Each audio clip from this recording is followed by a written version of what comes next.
Boa noite aos amados e queridos irmãos, que a graça e a paz de Cristo Jesus seja com cada um dos irmãos nessa noite, amém? Amém? Um evangelista americano uma vez disse que a pregação, a conversão, ela tem às vezes 3 etapas, né? Que é como uma semente que você planta, outro vem e rega e outro vem e colhe, né? Ou seja, nem sempre, quando a gente prega o evangelho para alguém, ela naquele mesmo dia, naquele mesmo momento, ela se converte. Acontece, a gente viu isso acontecer no Novo Testamento. Mas normalmente, na maioria das vezes, ela tem 3 etapas. Que primeiro você lança a semente, você planta, né? Uma outra pessoa rega e a outra colhe. Às vezes você vai para o trabalho, entra no ônibus e você dá uma palavra para aquele motorista, que Deus abençoe a sua vida na condução desse ônibus. No outro dia, ou outros dias depois, uma outra pessoa chega ali e fala, ô motorista, que Deus abençoe a sua vida, a sua família, a sua condução. A primeira plantou, a segunda regou, não é isso?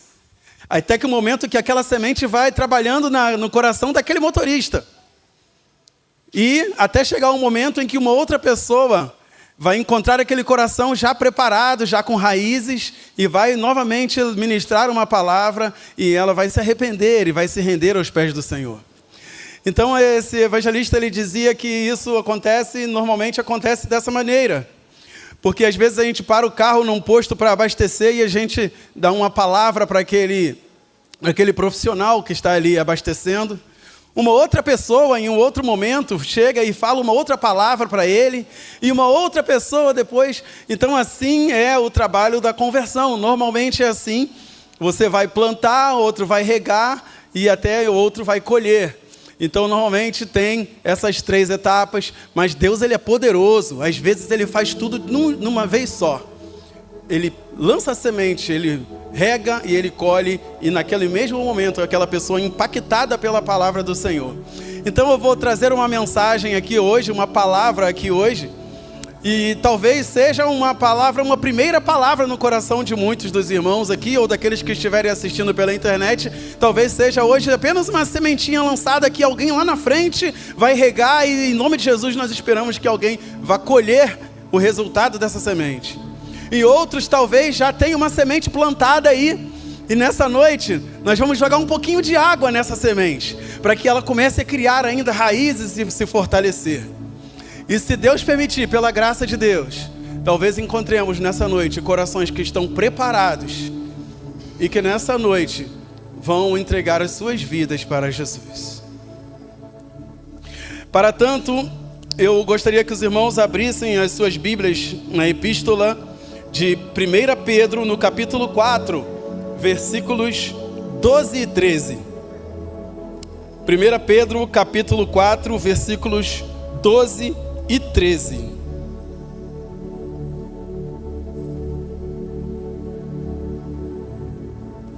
Amém? Quem não achou, fala EBD. Tem alguns irmãos aí ainda na luta aí, né, irmãos? Vamos lá ajudar os irmãos aí? Hebreus, Tiago, 1 Pedro. Depois de Hebreus, depois de Tiago. Amém? Vamos ler, irmãos. Vamos ler conforme está no Data Show aqui, para a gente ler todos juntos na mesma versão.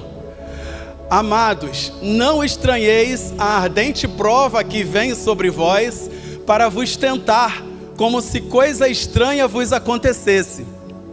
Mas alegrai-vos no fato de serdes participantes das aflições de Cristo, para que também na revelação da sua glória vos regozijeis e alegreis. Amém? Agora, irmãos, eu gostaria que você se colocasse de pé. Um último levantamento da Missão Portas Abertas em 2021, eles chegaram a um estudo em que 22 países no mundo não se pode ler a Bíblia publicamente. E esse mesmo levantamento do Missão Portas Abertas disse que 255 milhões de pessoas no mundo não podem ter uma Bíblia. 255 milhões de pessoas no mundo. A população do Brasil é em torno de 220 milhões. Então, um Brasil e um pouco mais de pessoas não podem ter uma Bíblia. Então, irmãos, nós vamos novamente ler esses dois versículos.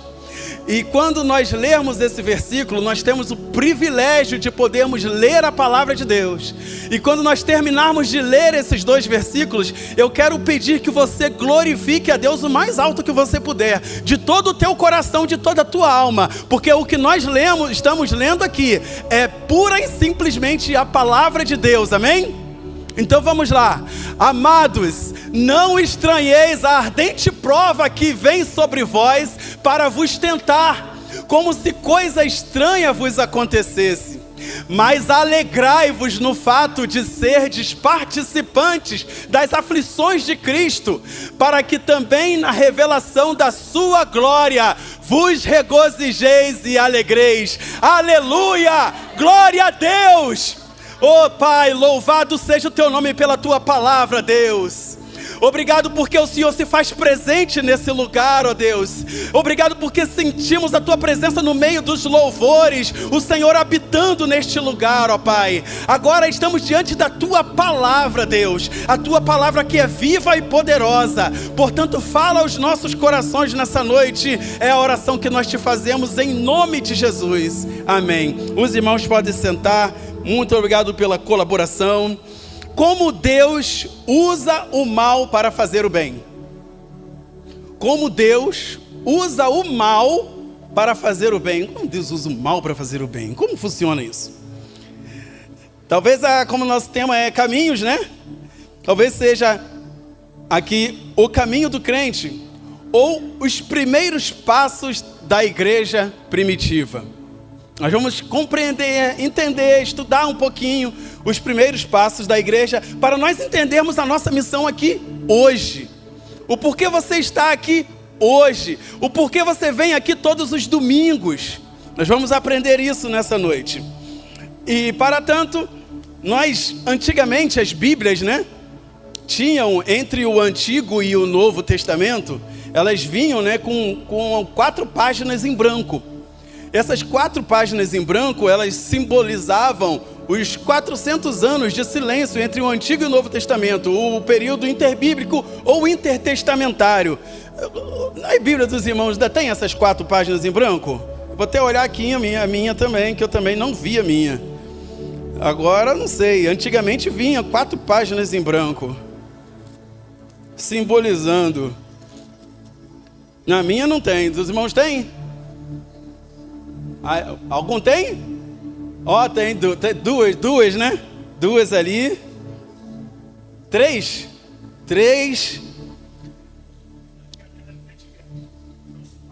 Ah, sim. Ótimo. São 2 páginas, são 4 páginas, 2 folhas, exatamente. 4 páginas em branco. E normalmente as Bíblias, né? Normalmente elas vinham com essas 4 páginas em branco, simbolizando esse período intertestamentário.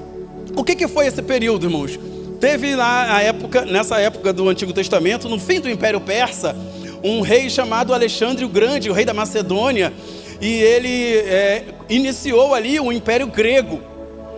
E interessante porque Alexandre o Grande, ele teve uma visão expansionista. Embora ele dominasse ele estivesse se expandindo por todo o mundo, o que ele fez? Ele implantou a sua cultura, a cultura grega, no meio dos demais povos. Então isso foi extremamente importante, porque o grego acabou se disseminando para outras regiões. Isso facilitava o quê? A comunicação. Porque em todos os lugares se falava o quê? O grego. Ok? Depois disso veio... Depois de cerca de 3 séculos, veio o Império Romano, que assumiu o poder. O Império Romano se aproveitou dessa facilidade de comunicação do Império Grego. E o que eles fizeram? Eles começaram a criar o quê? Estruturas, porque o Império continuava se expandindo, crescendo. E essa comunicação, ela demorava a chegar nas regiões mais longínquas, porque não havia estradas. O que os romanos fizeram? Pavimentações, infraestrutura. Começaram a construir muitas estradas, muitas estradas. Por isso que tem um ditado que diz que quem tem boca vai a... Porque nas estradas, todas elas acabavam onde? Em Roma, que era a capital do império. Então nós vemos aqui o quê? Primeiro o povo, né, falando uma só língua, né, conhecendo, ou pelo menos conhecendo uma língua. Eles tinham as suas línguas nativas, mas o grego estava inserido também nas suas regiões. E agora também estradas, ruas pavimentadas, para que pudessem a comunicação chegar, a viagem ser mais rápida, de um lugar para outro. Olha o cenário que está sendo desenhado, porque nós olhamos esses 400 anos de silêncio de Deus, são 400 anos que Deus está trabalhando. Porque o cristianismo, ele vai se aproveitar de toda essa estrutura. Olha a facilidade de comunicação do evangelho chegar a outras regiões, agora com estradas e com a língua grega. Então Deus, mesmo em silêncio, mesmo esse período de silêncio, porque o último profeta do Antigo Testamento foi Malaquias, né? E aí depois, passa-se esses cerca de 400 anos, nós só vamos ouvir agora Deus falar novamente já no Novo Testamento através do profeta. Então, vamos de novo. O último profeta do Antigo Testamento, Malaquias, pregou lá, né? Foi usado por Deus, e aí veio esse período de silêncio, e aí Deus veio trabalhando, né, em silêncio, e aí Deus volta a falar através do profeta. E devagar, irmãos, todo mundo respondeu. João Batista, exatamente. Todo mundo respondeu agora. João Batista, que foi o precursor de Cristo. Mas esse período Deus estava trabalhando ou estava dormindo? Ele estava trabalhando. Às vezes a gente pensa na nossa vida que, poxa, está um silêncio, parece que Deus não está vendo minha situação. Mas tem uma música que diz, né? Quando Deus está em silêncio é porque Ele está trabalhando. As mãos estão afiadas aí. Enquanto isso, lá na Judéia, né, a Judéia, Galiléia, Samaria, era uma região que já era dominada pelo Império Romano, porém não era uma região de muito interesse, não era uma região que despertava muito interesse. Então o imperador romano colocou ali quem? O seu amigo chamado Herodes, né? Colocou ali como governador da Judéia, ou na Bíblia às vezes chama ele até de rei, mas na verdade ele tinha realmente toda uma pompa de rei, mas acima dele estava o imperador romano. Então Herodes estava ali na Judéia. Ou seja, Deus preparou todo o cenário para o avanço do cristianismo. Quando Jesus morreu e ressuscitou, ele, 40 dias depois, ele apareceu ainda para algumas pessoas em determinados lugares, mas ele subiu ao céu 40 dias depois da sua ressurreição. E a Bíblia fala que ele apareceu, né, nesse último dia dele, ele apareceu aos discípulos lá na Galiléia. E eu pedi, vamos colocar aí pra gente, Mateus capítulo 28, versículo do 18 ao 20. Jesus, ele dá antes de subir ao céu as suas últimas palavras aos discípulos ali na Galiléia. E ele diz o quê? E chegando-se Jesus, falou-lhes dizendo: é-me dado todo o poder no céu e na terra. Portanto, ide e ensinai todas as nações, batizando-as em nome do Pai e do Filho e do Espírito Santo, ensinando-as a guardar todas as coisas que eu vos tenho mandado, e eis que estou convosco todos os dias até a consumação dos séculos. E naquele mesmo dia, Jesus, ele aparece agora no Monte das Oliveiras, provavelmente no Monte das Oliveiras, e é a sua última aparição antes de subir ao céu, e a Bíblia fala que havia ali cerca de 500 discípulos, e lá ele diz as suas últimas palavras, Marcos capítulo 16, versículos 15 e 16, irmão. Marcos 16, 15 e 16. E disse-lhes: ide por todo o mundo e pregai o evangelho a toda Quem crer e for batizado será salvo, mas quem não crer será condenado. As últimas instruções de Jesus, ele diz o papel da igreja. E ele disse, como disse lá em Mateus, fazer discípulos. Discípulos são alunos, tá, irmãos? Fazer discípulos. Em segundo, batizar. Em terceiro, ensinar. Depois que você é batizado, irmão, você continua aprendendo, você continua estudando. Fazer discípulos. Olha a missão da igreja. Você pensou que era só vir no domingo e sentar no banco, né? Pensou que era só vir aos domingos, sentar no banco, cantar junto com o ministério de louvor, ouvir a pregação e ir embora para casa, né? Olha só. Fazer discípulos, batizar, ensinar. E em Marcos que nós lemos, ele diz, onde devemos fazer isso? Ide por em todo mundo. Para quem? Pregar o evangelho para toda a... Olha as instruções de Jesus para a igreja. Estamos fazendo discípulos? Batizando, ensinando, em todo mundo, a toda criatura. Às vezes perdemos muitas oportunidades. Jesus, ele fez o seu ministério ali na Judéia, Samaria, Galileia, naquela região. Mas agora, completado o plano de salvação, a instrução que ele dá para os discípulos é ir por todo mundo. É pregar o evangelho a toda criatura. Não há mais limites. A igreja deve ir por todos os lugares. Então talvez você esteja no trabalho e uma palavra que você lança para um colega de trabalho, ou para o patrão, ou seja lá para quem for, talvez seja uma semente que você está plantando.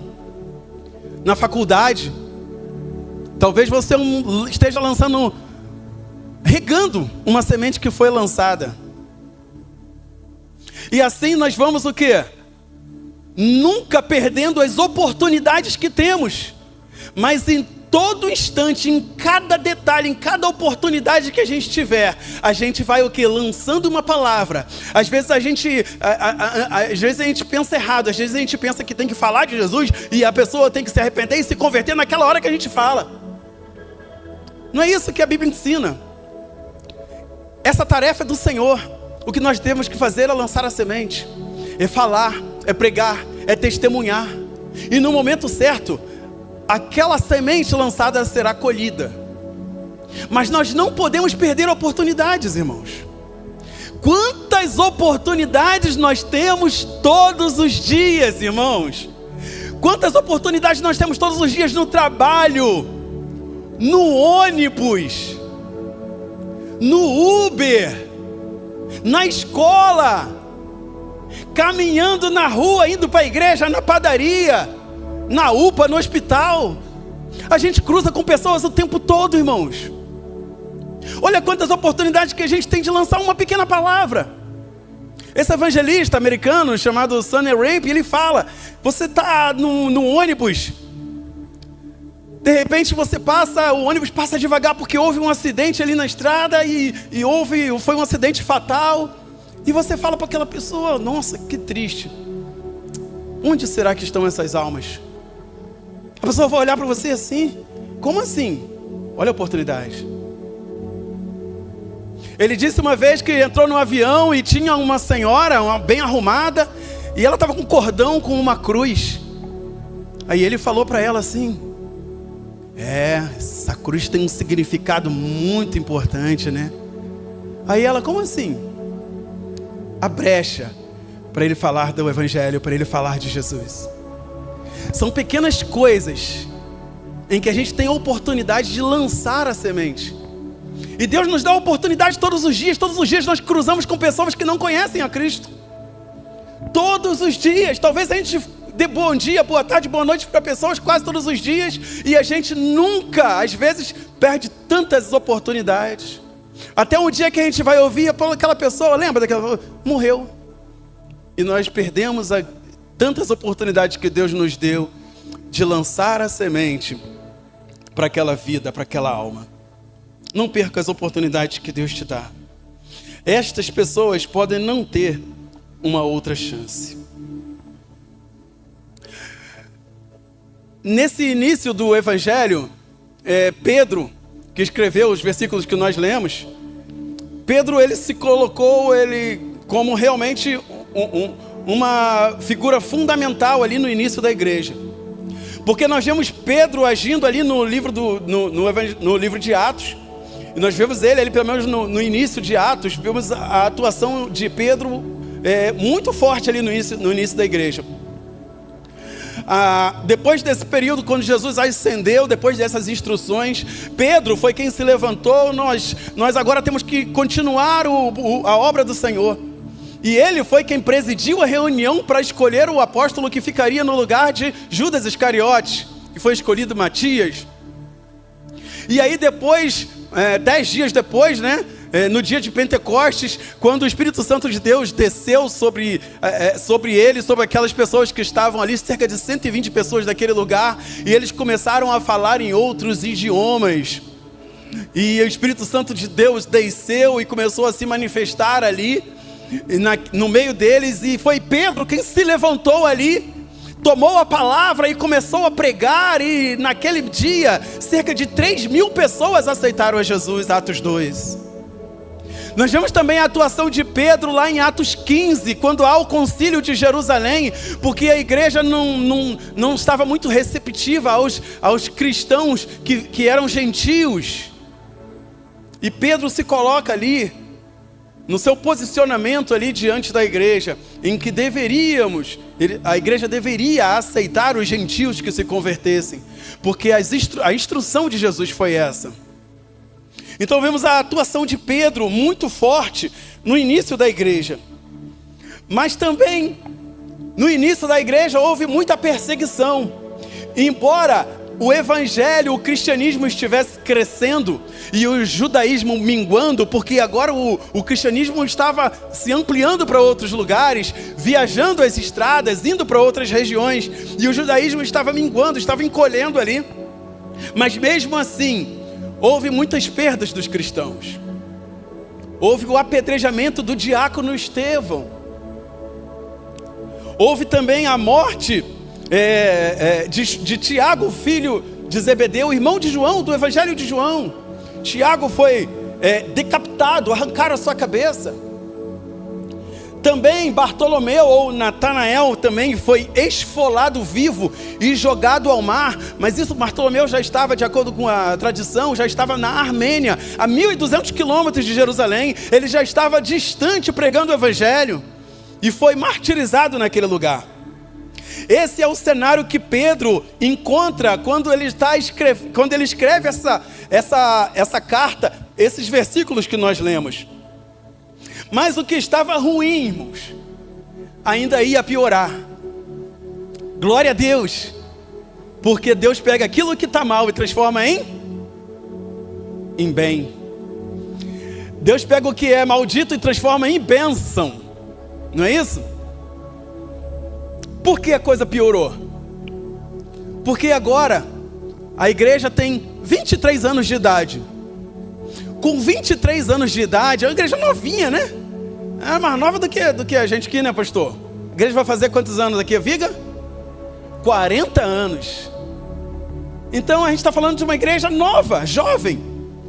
Quando essa igreja tinha 23 anos de idade, morreu o imperador romano, chamado Cláudio I. Cláudio I morreu, provavelmente envenenado, né? E quando ele morreu, quem assumiria seria o seu filho, era assim. Porém, o seu filho tinha ainda 12 anos de idade, era muito novo. Então, quem assumiu o Império Romano foi um adolescente chamado Nero. Nero, com 16 anos, assume o Império Romano. E tudo indica, né, pelo menos o que está nos historiadores dizem, que foi a própria mãe de Nero que envenenou Cláudio I, porque havia muita disputa pelo poder no Império Romano. Muita disputa pelo poder. E aqueles homens eles eram muito poderosos, irmãos. Eles dominavam o mundo inteiro. O Império Romano se expandia, só crescia. E Nero assume com 16 anos de idade, um adolescente ainda. E havia, inclusive, havia em Nero uma aceitação inicial pelo povo. Porque no início, o povo até viu, ele fez até boas coisas. E as pessoas até começaram a gostar de Nero. Porém, cerca de 10 anos depois, esse quadro mudou completamente. Porque Nero passou a ser um imperador considerado louco. Porque ele agora matava todos que discordavam dele. Nero, tudo indica que o povo suspeitava que Nero havia matado a sua própria mãe. Além disso, o povo suspeitava que Nero havia matado, e os documentos dizem isso, tinham matado a sua própria esposa, a chutes. A sua esposa estava grávida dele. Tamanha a loucura de Nero. E é nesse cenário que a igreja vem crescendo. Nesse período, irmãos, morreu apóstolo André, torturado e crucificado em X, lá na Grécia. Morreu também Barnabé, que era companheiro de Paulo, morreu lá na sua terra natal, na ilha de Chipre.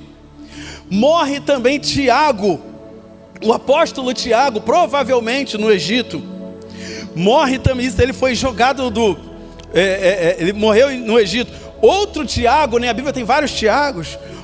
Esse que escreveu a carta a Tiago depois de Hebreus, esse era considerado o meio-irmão de Jesus, né? Filho de José, ou filho de José e Maria. Ele também foi morto. Ele escreveu a carta de Tiago, e ele foi jogado do templo e espancado até a morte. E Tito também provavelmente tenha morrido também nessa época, também companheiro de Paulo. Não sabe a época correta, nem o local, mas tudo indica que foi também nesse período.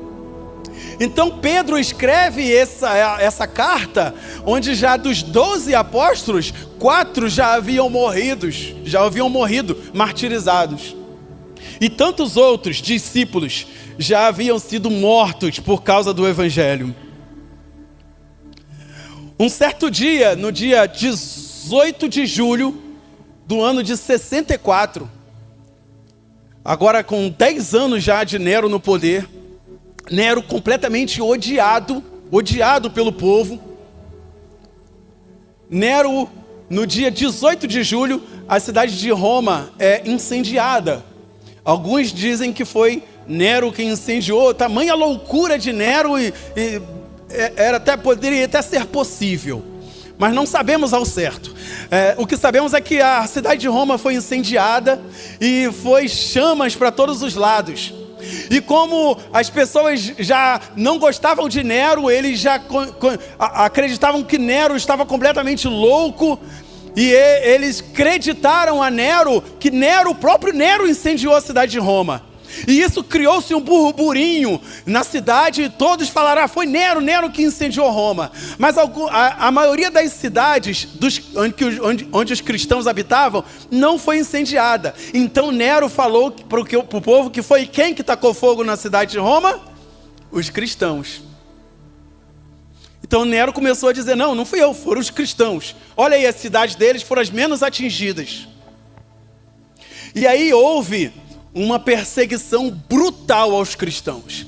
Pela primeira vez, foi oficialmente instituída a perseguição aos cristãos. Antes os cristãos eram perseguidos, mas de nada de forma oficial. Agora o imperador romano, que mandava em todo o mundo da época, ele instituiu a perseguição aos cristãos.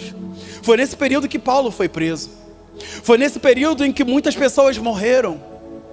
Muitas pessoas. A história diz, não é nem a Bíblia, a história diz que Nero fincava crentes em estacas e incendiava eles, e que iluminava toda a cidade com crentes pegando fogo. Dizem que ele ateava fogo nos crentes e formavam uma claridade para ele sentar à mesa e comer o seu banquete. Tamanha a loucura desse homem. Olha o que a igreja passou ainda no início da sua caminhada. Quantas coisas terríveis aconteceram. E foi nesse cenário em que a igreja mais crescia.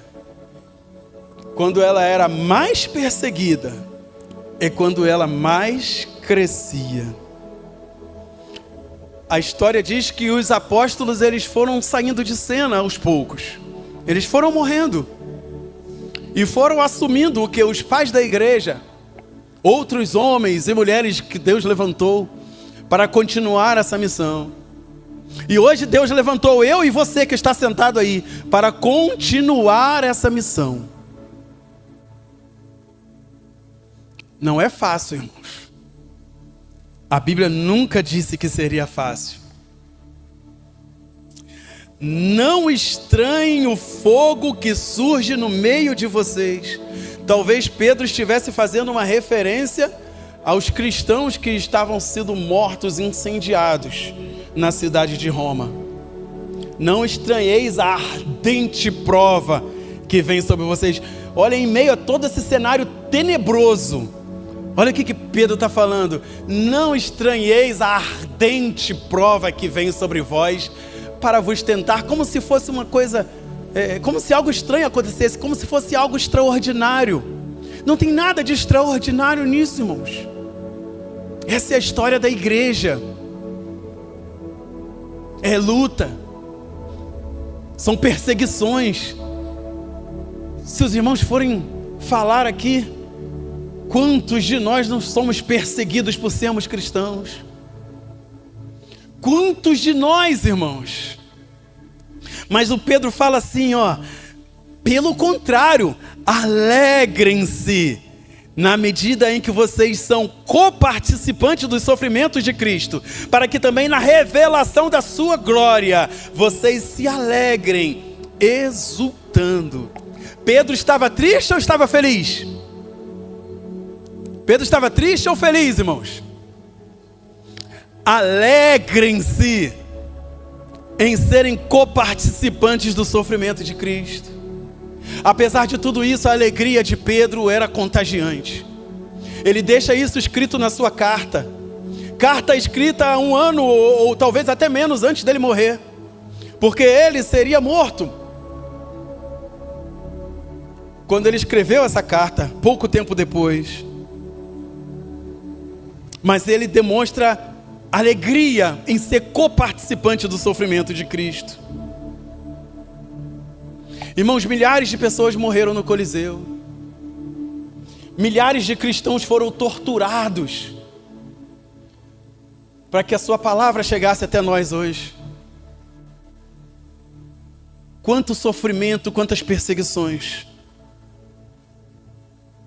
Porém, não fiquem tristes, irmãos. Alegre-se no meio da luta. Alegre-se no meio da tribulação, amém? É motivo de glorificar a Deus ser coparticipante do sofrimento de Cristo. É motivo de alegria, irmãos, nós sermos perseguidos. Muitas das vezes cuspirão na nossa face, nos xingarão. Quantas vezes talvez já tenha isso acontecido com muitos de nós.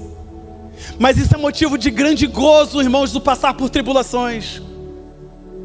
Um certo dia, na sua segunda viagem missionária, Paulo, ele estava viajando com Silas e eles foram para a cidade de Derbe e Listra. A Bíblia fala que quando eles chegaram lá em Derbe e Listra, os irmãos de Listra e Icônio apresentaram para Paulo e Silas um homem chamado Timóteo e deram ótimo testemunho de Timóteo. Olha, esse homem é temente a Deus. Paulo se alegrou, pegou Timóteo, vamos comigo nessa viagem. E foram eles dois e Silas juntos. E a Bíblia fala que eles ficaram tão felizes porque à medida que Paulo ia viajando, ele ia descobrindo que as igrejas estavam se fortalecendo na fé. Mesmo com tanta perseguição, as igrejas estavam se fortalecendo. E ele estava muito alegre, Paulo estava muito alegre. E talvez Paulo tenha falado para Silas: olha, vamos lá para a província da Ásia, vamos lá para Bitínia, para levar o evangelho para aquele povo lá.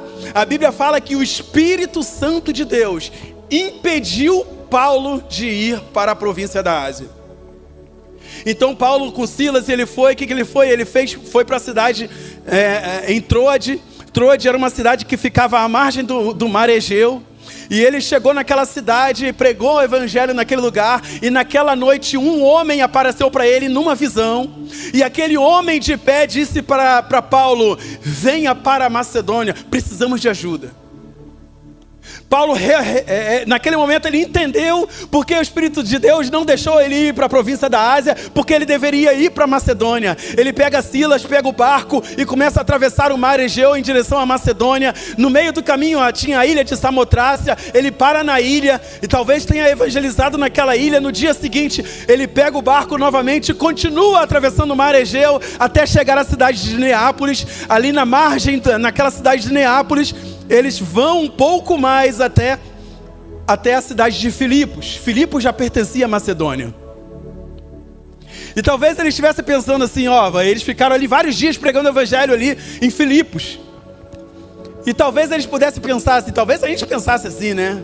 Poxa, eu queria ir para lá, Deus falou para eu não ir. Deus mandou eu vir para cá, então, né? Tá me tirando de algum problema lá, para eu vir para cá vai ser tranquilo aqui pregar o evangelho. Né? Se fosse a gente, de repente a gente ia pensar nisso assim, não é isso? Porque às vezes a gente não entende, irmãos, o porquê passamos por tribulações.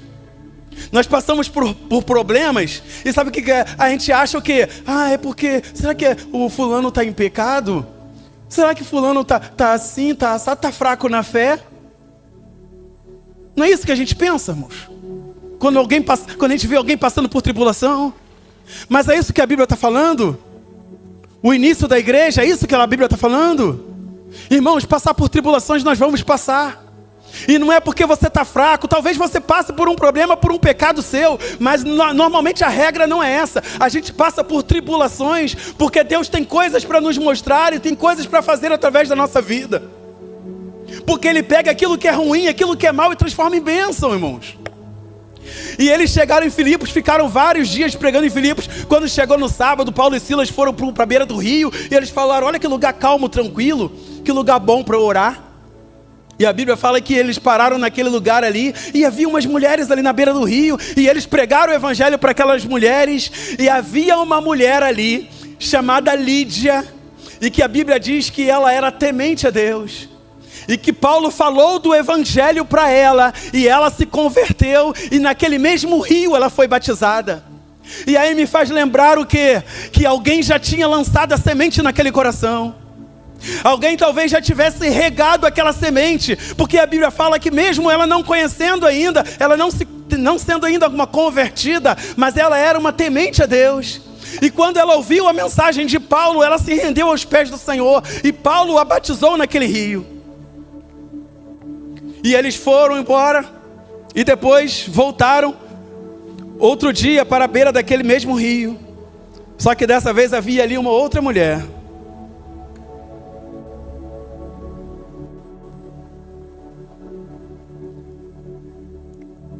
Essa outra mulher que estava ali, irmãos, ela virava para Paulo e Silas e diziam, em alta voz: esses são servos do Deus Altíssimo. Esses homens são servos do Deus Altíssimo. Essa mulher era ela conhecida como uma adivinhadora. E por vários dias, a Bíblia fala que por vários dias aquela mulher atrás de Paulo e Silas falava: esses homens são servos do Deus Altíssimo. A Bíblia fala, eles estavam falando mentira ou verdade, irmãos? Verdade, né? Ela estava falando uma verdade. Servos do Deus Altíssimo. Mas o que Paulo fez? Paulo, incomodado com ela, expulsou o demônio adivinhador da sua vida. A Bíblia fala que haviam homens por trás daquela mulher que obtinham lucro com as suas adivinhações.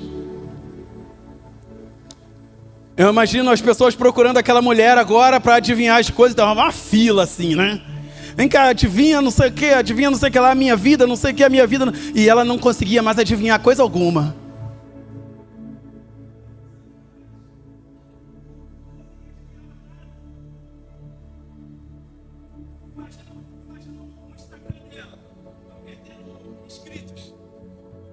O Instagram dela foi sumindo, foi perdendo inscritos. Ninguém queria mais seguir, ela não adivinhava mais nada. Mas fato é que o que ela dizia era verdade, mas o que estava nela era um demônio adivinhador. E aí, irmãos, é com muita tristeza que a gente lembra hoje. Quantas pessoas hoje não seguem falsos profetas porque adivinharam coisas de suas vidas? Aí eu fui naquele lugar, pastora tal, o profeta não sei o que, falou que o meu marido ia voltar para casa. Meu marido voltou, eu vou seguir ela. Aquele apóstolo, ele falou que meu filho ia ficar curado. Meu filho ficou curado. Vou seguir esse homem, é um homem de Deus. Irmãos, que perigo há nisso. Que perigo há nisso.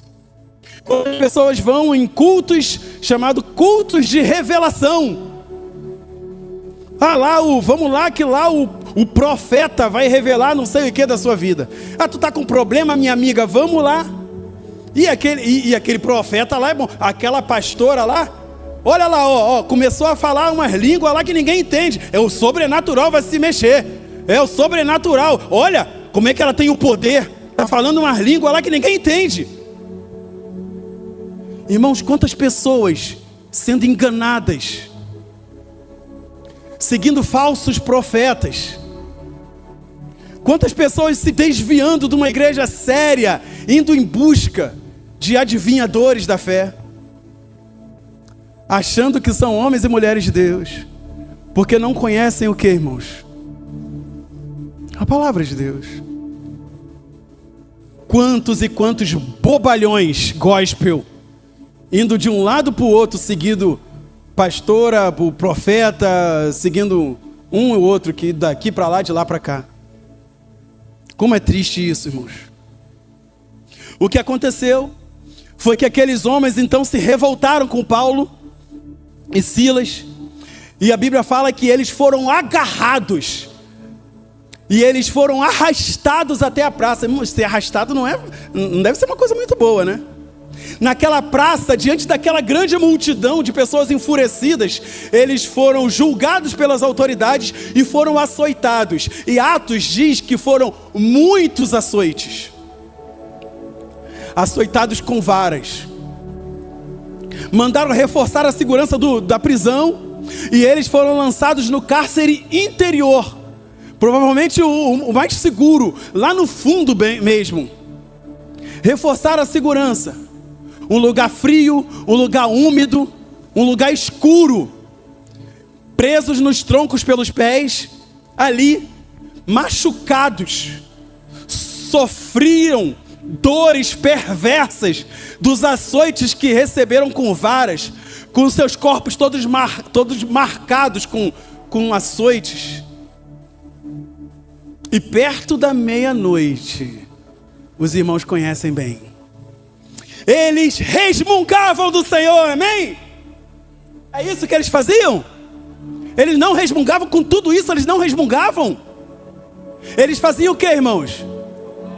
Eles louvavam, eles glorificavam a Deus, mas a Bíblia faz questão de dizer que eles cantavam tão alto, mas tão alto, mas tão alto, que todos os presos da prisão ouviam eles louvando a Deus. Irmãos, nós passamos por tribulações, por lutas, e às vezes a gente fica sussurrando um hino lá e tal. Irmãos, em nome de Jesus, cante alto, glorifique a Deus por você estar passando por tribulação.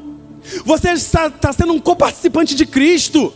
Glorifique ao Senhor, irmãos. A luta está difícil, não está fácil. Glorifica a Deus. A gente tem a nossa mente muito limitada. A gente acha que Deus olha para a nossa vida e só vê os 50, 60, 70, 80 anos que a gente vive aqui. Deus olha para toda a eternidade da sua vida, irmãos. Deus não olha só a sua vida aqui nessa terra. Deus olha para a sua eternidade. E Ele tem planos, Ele tem propósitos em tudo aquilo que Ele faz.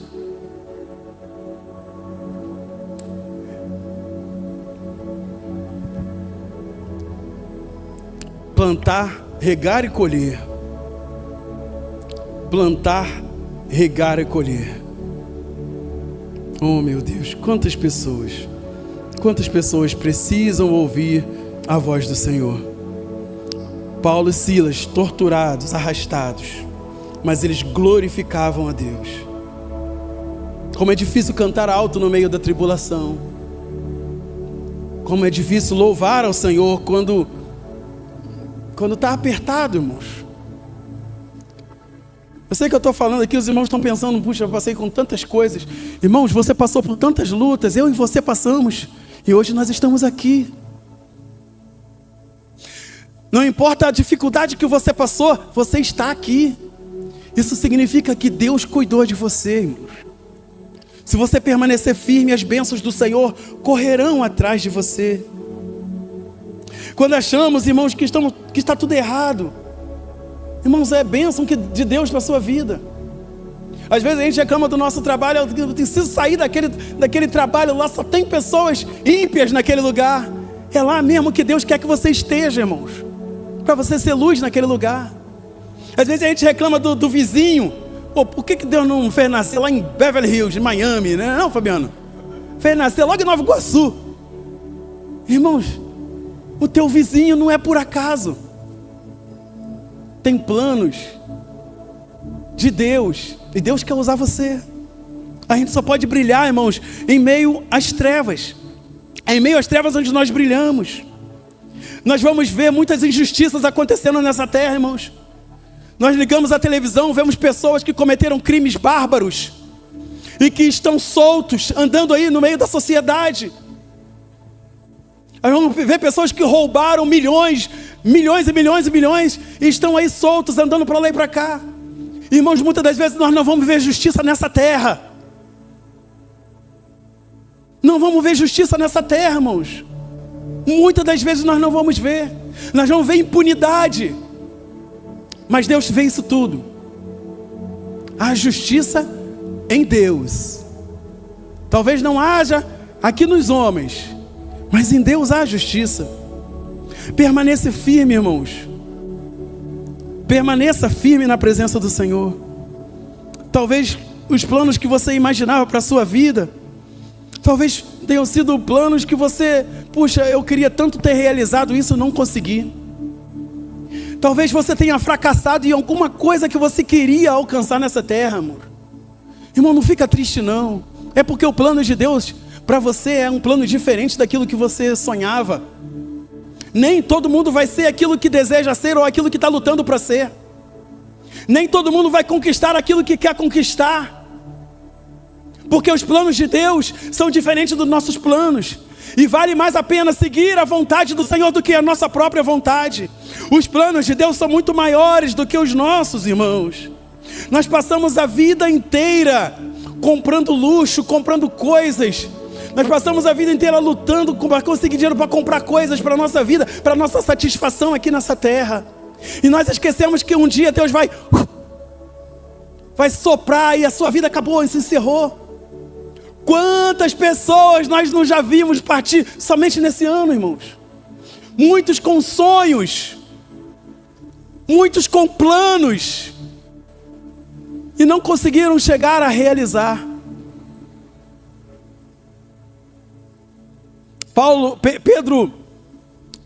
Pedro, quando escreveu essa carta, ele não tinha ideia de que aquelas palavras que ele estava escrevendo, que Deus ia separar essa carta e ia colocar na Bíblia para que todos os cristãos pudessem ler. Pedro, ele não tinha essa noção.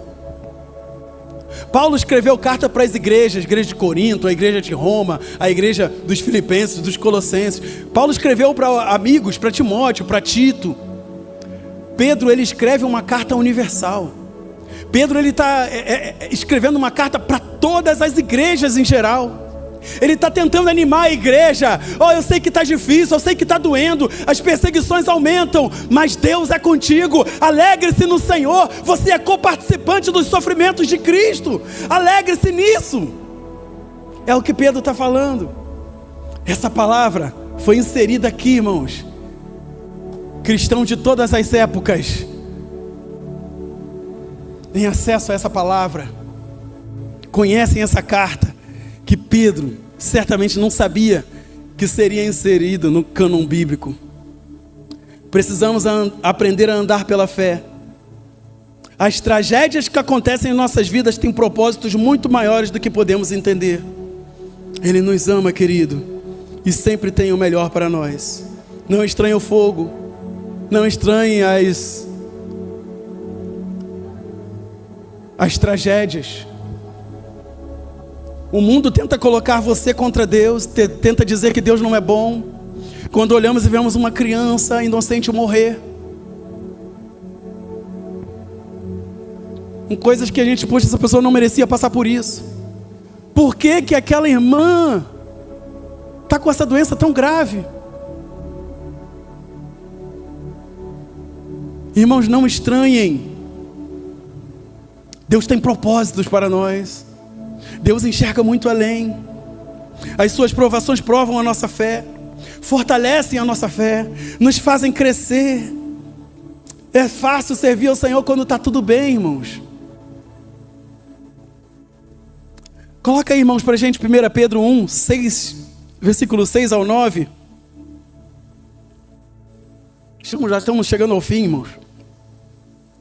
1 Pedro 1, do 6 ao 9, em que vós grandemente vos alegrais, ainda que agora importa, sendo necessário que estejais por um pouco contristado com várias tentações, para que a prova da vossa fé, muito mais preciosa do que o ouro que perece e é provado pelo fogo, se ache em louvor, honra e glória na revelação de Jesus Cristo, ao qual, não o havendo visto, amais, no qual, não o vendo agora, mas crendo, vos alegrais com gozo inefável e glorioso, alcançando o fim da vossa fé, a salvação da alma. Não tenham medo.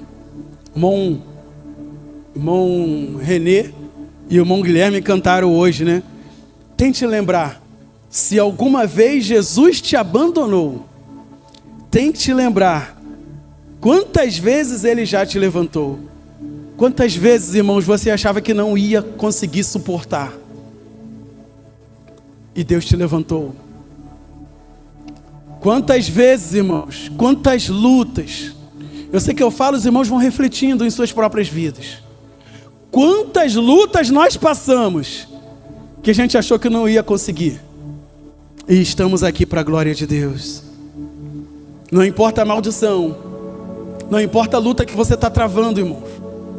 Eu não sei o que você passa na tua casa, com a tua família, com teus filhos. Eu não sei o que você passa no teu emprego, no seu local de trabalho, na sua faculdade, na sua escola. Eu não sei o que você passa com os seus vizinhos. Eu não sei qual é o problema que você passa. Talvez um problema de saúde, talvez uma enfermidade grave tenha acometido alguém da sua casa. Eu não sei, irmãos, mas confia no Senhor. Deposite a sua fé no Senhor, dê as mãos para o Senhor, vá com Ele até o fim. Se morrermos, irmãos, por causa da nossa fé, nós estaremos mais vivos do que nunca. Se morrermos por causa da nossa fé, estaremos muito mais vivos do que nunca. Entraremos um dia pelas portas do reino de Deus. O choro pode durar uma noite, irmãos, mas a alegria vem pela manhã. Alegre-se no Senhor, irmãos. O que eu digo para os irmãos, eu não sei como é que está o calo de cada um, como é que está apertado, mas o que eu digo para você, alegre-se, irmãos. Glorifique a Deus, irmãos. Está difícil, glorifica. Está na luta, glorifica. Canta alto, faz igual Paulo e Silas, canta alto para os teus vizinhos ouvirem, para que seja uma verdade no seu coração, irmãos. Mas em nome de Jesus, alegre-se no Senhor. Eu quero que você saia daqui nessa noite com essa palavra. Alegre-se no Senhor. Não saia daqui cabisbaixo, triste. Não saia daqui... Irmãos, em nome de Jesus, alegre-se no Senhor. Saiam daqui com um sorriso muito bonito no rosto. Cumprimente os seus irmãos. Glorifique a Deus pelas suas vidas, pelos seus dias, pela sua casa, pela sua família. Ministre uma palavra de bênção para o seu irmão antes de sair daqui. Fala assim, ó, tenha uma semana abençoada, meu irmão. Alegre-se no Senhor. É importante demais vivermos alegres no Senhor, sendo coparticipantes dos seus sofrimentos. Chegou a hora de você fazer a sua escolha. Eu quero convidar agora o Ministério de Louvor, pastor, porque chegou o momento de você fazer a sua escolha. O início da igreja não foi fácil, irmãos. Não foi fácil. O que os nossos irmãos passaram. Inimaginável tamanho sofrimento. Esfolados vivos, decapitados, amarrados em pedras, lançados no mar. E muitos não entendiam porque aqueles homens iam para a morte glorificando a Deus. Eles iam felizes para as arenas ser devorados por leões. Eles iam cantando louvores ao Senhor, enquanto iam para o Coliseu para serem despedaçados por feras. E as pessoas que olhavam não conseguiam entender, porque a alegria de Jesus estava na vida daqueles homens. Que possamos nos espelhar nessa igreja, que é a nossa igreja, essa igreja primitiva. Eles deram os primeiros passos, os apóstolos, os pais da igreja, e hoje essa missão é nossa. Que nós possamos continuar glorificando a Deus, espalhando a sua palavra e levando o evangelho para todos os lugares, em nome de Jesus.